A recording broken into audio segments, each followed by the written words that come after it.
Yes, good morning. And what a rainy day this is. But rainy day, let's may as well learn something. I know that I gave you a lot of stuff to look at today. Most of it from the film Amadeus. There will be a few questions on Amadeus on your test. One of the films that I sent you actually comes from the Shawshank Redemption, because the Shawshank Redemption has the one song Soul Aria, which is comes from the opera The Marriage of Figaro, and I also put in the performance of the real Marriage of Figaro, done back in the 1970s. You know, I once again don't expect lots and lots of people to just become enamored of opera necessarily, but a little exposure is not a bad thing. Today, since I did give you so much to look at, my intent is to go short for this class. But I'm trying to get this up here and want that right there. Yes, we're beginning on Roman numeral 9 today, and we don't have that much left of the chapter. I am anticipating that we will have this test on Tuesday. And so, yeah. But I do want you to look at those videos. And we're going to keep talking about classical music, not just in this unit, which deals with the Enlightenment, but the next unit, which deals with my favorite artistic period of all, and that is Romanticism. Yes, I love Romanticism. And we'll talk about what that is later on. But basically, in a nutshell, Romanticism is a reaction, a backlash against the very ideas of the Enlightenment we're talking about right now. But yeah. So let's talk a little bit. And like I said, I'm going to cut it short today, maybe 10 minutes, because you have a lot of things to look at. Please look at them. For one thing, it's going to be included on your test, So, a growing influence in artistic taste in Europe was a class of society, a growing class that will become known as the bourgeoisie. And hopefully you have your Arts and Humanities Unit 10 in front of you, and I have it underlined. It's really cool. If you're looking at this on your computer, I hope you are. You can, you make changes, add your own notes. Who knows? I may start doing this regularly in class, sitting at my desk and have this popped up on the screen. That would be awesome. So yeah, what was it called? But at the same time, having said that, I've thought about that. But at the same time, the way my room is configured, that puts me in a corner of my desk. And let's think about it honestly. Everybody in the class, I'll sit here and everybody's going to sit in the far corner. And everybody, no, not everybody, but a good number of people. And I won't be able to see your smiling faces as you pay rapt attention to my lectures. And that would be a tragedy. So I probably won't do that. Maybe. All right. So a growing influence was the bourgeoisie, the class of money. The bourgeoisie, and the name comes from France, the bourgeoisie was this class whose big distinguishment was that while they were not members of the clergy, they were not members of the nobility, but they had money. They had worked and earned money, and since they had money, they thought that they should get respect. These are the people who have money, but they are not of the nobility. They want the same creature comforts, the same luxuries that the nobility had, and they could pay for them. Although what's standing in their way to a large extent, many countries in Europe actually had laws that said it was illegal for members of the third estate to dress like members of the first or second. In other words, even if you had the money, um, you couldn't do it. You couldn't dress like that. And so, yeah, they could also, though, since they could pay for fine clothes, they could also pay for quality art forms. And this new class coexisted with the Rococo art form. Okay. Another thing to come out of this unit was the rise of a new art form, a written art form that exists this very day, the novel. The novel comes out of the Enlightenment. What is a novel? A novel is just a long story. Yeah, it's just a long story. And I mean, it is kind of amazing, though. It had never existed before. It had never existed before because you got to remember, printing press hadn't been around that long. Only since the middle of the 15th century, and also up until you get into the 18th century, 17th, 18th century, there aren't that many people who can read. And so, writing long stories was not really a business a lot of people would get into. But with the large number of reading public, they began to do that. As it says there, for the first time in history, large masses of people formed a reading public who consumed the printed word in its many forms.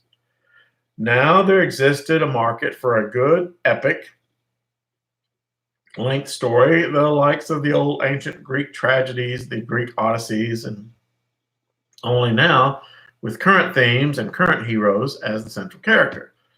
The printing press was now turning out books to an audience who actually read not just for information, but they read for recreation. Reading became one of the forms of recreation for the first time in history. And the first type of novel, and this is under test, the first type of novel was the epistolary novel. You say, what does that mean? The word epistle means letter, a letter. This took the form of either a personal journal or a series of letters between two parties. In fact, I've some of the earliest Stephen King novels, Salem's Lot, which is about this town up in Maine, of course, that finds itself being the home to a nest of vampires. And the town's called Salem. Salem witch trials.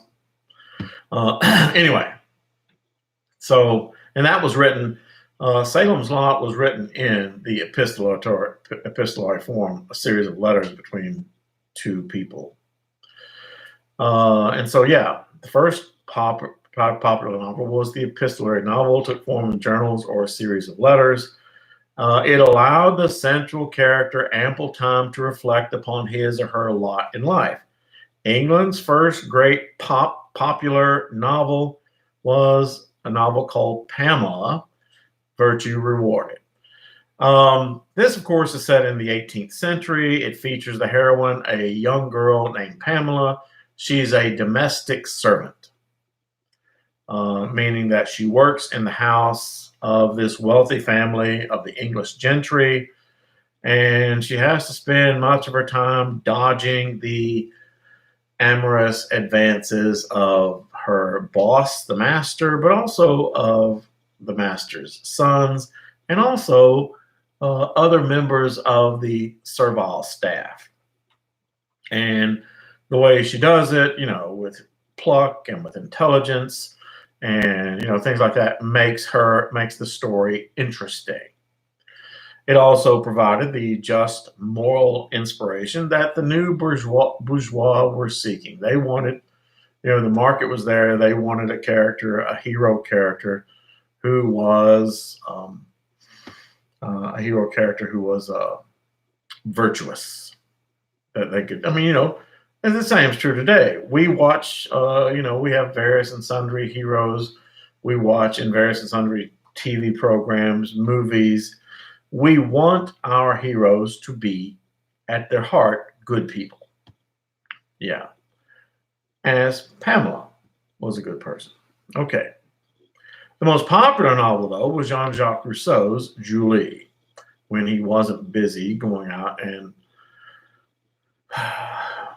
having sex with everything that moved, and then having children with and then dropping those children off at foundling hospitals. I mentioned that so much, it seems like it might be on your test. Yeah. Anyway, so we are probably more familiar, though, with Jane Austen, who wrote later in this era, who wrote novels of manners, Sense and Sensibility, Pride and Prejudice. It never fails that whatever class I have, they have some fans of Jane Austen. These novels explore the life amongst the English gentry. German theater reacted to the French with Johann Wolfgang von Goethe. Love saying that name, Goethe. Johann Wolfgang von Goethe, who wrote Gotz von Berlichingen, which was a play in which a knight joins a peasant revolt and promotes the idea of justice and fairness. If you've ever seen The Magnificent Seven, and even though I kind of like that thing they did with Denzel, The Magnificent Seven with Denzel Washington and Chris, whatever his name is, not Chris Hemsworth, the other guy, and a lot of the other stars, I thought that was a good action film. To me, the best Magnificent Seven is the one with Yul Brynner, the guy with the bald head, where he goes down into Mexico and frees this town from being oppressed by this bandit at the time. It was good. It was a good film. But yeah, I mean, this book is the same thing. It talks about a person who gets a moral conscience and goes and bees a hero and bees. Did he say bees? Goes and is a hero for people who are oppressed, such as The Magnificent Seven, Robin Hood, It's a Wonderful Life. Okay. The next great movement to emanate from the Enlightenment was the Neoclassical period. Neoclassical. Neo means new. Classical is a reference to Greece and Rome. Neo means new. And you see this mostly in architecture, but you also see it in art, whereby they depict, it was a very common thing to depict people. For example, there's a statue of George Washington in Washington, D.C., in the Smithsonian, where George Washington is seated on a throne. And I've been there. I have a beautiful picture of myself in it. George Washington seated on a throne wearing a toga. He's naked from the waist up. He is portrayed as a Roman emperor. See, that's neoclassicism. Of course, the most common form of neoclassicism is the fact that all of Washington, D.C., if you ever go to Frankfurt, the state capital of Kentucky, and just about every other state capital in the country, all of the public buildings, they look like they came out of Greece and Rome. That's not an accident. That's on purpose. The founding fathers of this country wanted this country, since, remember, this country was founded during the Enlightenment. They wanted this country to look like it was inspired by the Greeks and Romans. And so that's why Washington looks like this great big white city with all these pillars and, all built of stone and limestone. Really impressive looking. The White House, the Congress of the United States, even Union Terminal, the train station, the Supreme Court of the United States, they all have the big columns in front. And it's supposed to look like that. Okay. This was an attempt by the intelligentsia of the ruling class to pay homage to the roots of Western civilization and the classical ancient Greek and Roman civilizations. Basically, the artists and architects and thinkers of the era tried to imitate their predecessors in the ancient world. Perhaps the purest example of neoclassical taste and cultivation was Piet Trianon, which was a residence built for Louis XVI on the grounds of the Versailles Palace. What was this? Now, we've already talked about the Palace of Versailles. So the Palace of Versailles is this ginormous building, okay? but 10,000 people live there. And for Louis XVI, it kind of got to him, living in a house with 10,000 other people. And so he had built, a little bit out of the way, this place called the Petit Trianon, his own little mini palace, which, you know, he could get away from all the hustle and bustle and the intrigue and the lying and the backstabbing of the nobles and hang out by himself. It says the house lacked the gaudy decor and instead aimed for simple, austere, geometric balance, which is what you also find in neoclassical architecture. Flat roof, columns, white. Okay, America probably is home to most of surviving neoclassical architecture because, once again, remember that the United States of America was founded in the middle of the Enlightenment. And that is no accident then that most of the Capitol buildings look like Greece and Rome, or look like what they thought Greece and Rome would look like. To be accurate, once again, the Greeks and Romans were never fond of the color white. They actually painted all their buildings. But you sat in the Mediterranean sun for 2,000 years and see what happens to you. It bleaches it, turns it white. So, from Thomas Jefferson, and Thomas Jefferson was probably the best of the neoclassical architects. Monticello, test question. Monticello was his home. George Washington's Mount Vernon also his home. And Mount Vernon, by the way, I've been there. One of the things that might surprise you about George Washington's Mount Vernon, which is neoclassical, has the columns in the front, it's white. Mount Vernon is made of wood. It looks like it's made of stone, right down to, if you ever look up close, they cut little bevels like this into the side to give it the look of stone. It's wood. They just keep whitewashing it. But they wanted it to look like a Greek or Roman building there. In fact, Thomas Jefferson also founded the University of Virginia when he wasn't siring children with his slave, Sally Hennings, and whatever.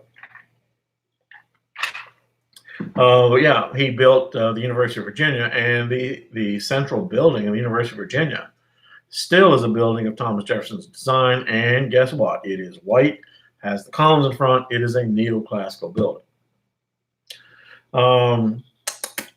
So Mount Vernon's every state in the Union, the influence, the neoclassical period is really evident. They are white, they have column, they have domes. Should they be white? No, they shouldn't.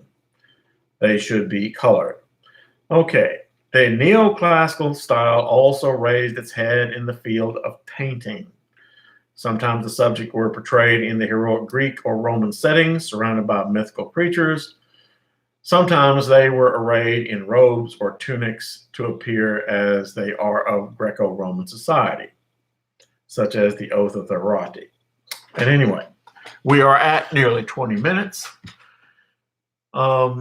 All these videos I've been sending you of classical music, I do have a number of questions about them. So pay attention to what I say about the video, and also you'll receive very simple questions about what is in the video. And so, yeah, I'm going to let you go now. I want you to have a good weekend. We will finish this unit on Monday and have the test Tuesday. And so, yes, thank you so much for being here.